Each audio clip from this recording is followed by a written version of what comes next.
calls them really useful.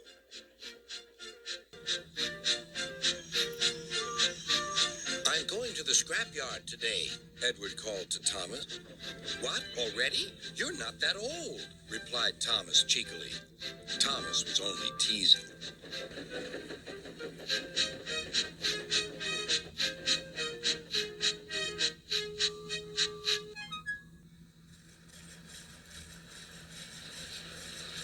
The scrapyard is full of rusty old parts and machinery. They're broken into pieces, loaded into cars, and Edward pulls them to the steelworks where they are melted down and used again.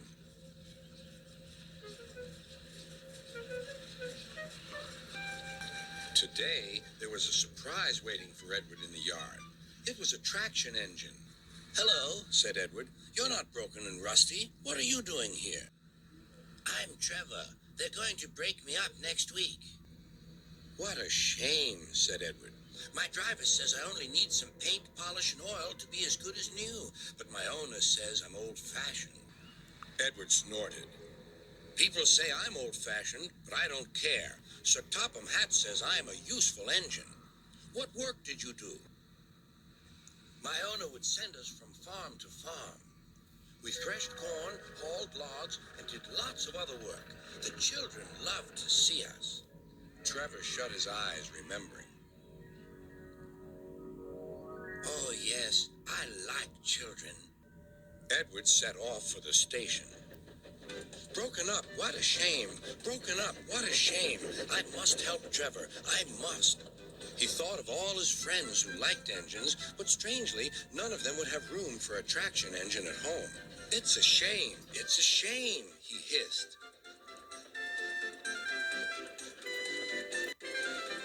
Then, beep, beep. Why didn't I think of him before? There on the platform was the very person.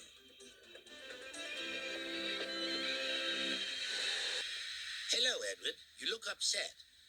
"What's the matter, Charlie?" he asked the driver. "There's a traction engine in the scrapyard, Vicar. He'll be broken up next week. Jem Cole says he never drove a better engine." "Do save him, sir. He saws wood and gives children rides." "We'll see," replied the vicar. Jem Cole came on Saturday. "The Reverend is coming to see you, Trevor. Maybe he'll buy you." "Do you think he will?" asked Trevor. "He will when I've lit your fire and cleaned you up." The vicar and his two boys arrived that evening. Trevor hadn't felt so happy for months. He chuffered about the yard. "Show your paces, Trevor," said the vicar.